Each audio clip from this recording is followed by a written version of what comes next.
please. Good day, ma'am. Good day. Please be seated. Thank you. This is my resume. So, Mr. Tenorio, you're applying for finance officer. Yes, ma'am. How are you? I'm good. Are you feeling nervous? No. Okay. So, Mr. Tenorio, tell us about yourself.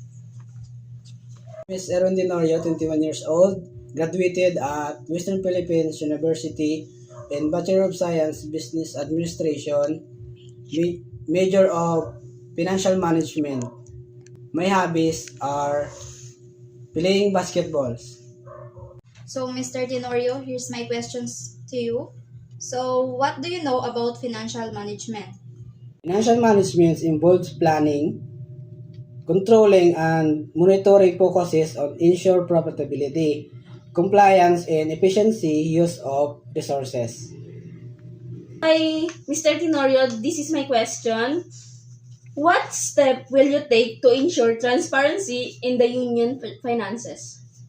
I will document every transactions and provide regular financial report. Okay, Mr. Tenorio, this is my question. How do you coordinate with other departments regarding financial matters? I communicate regularly and provide clear financial information.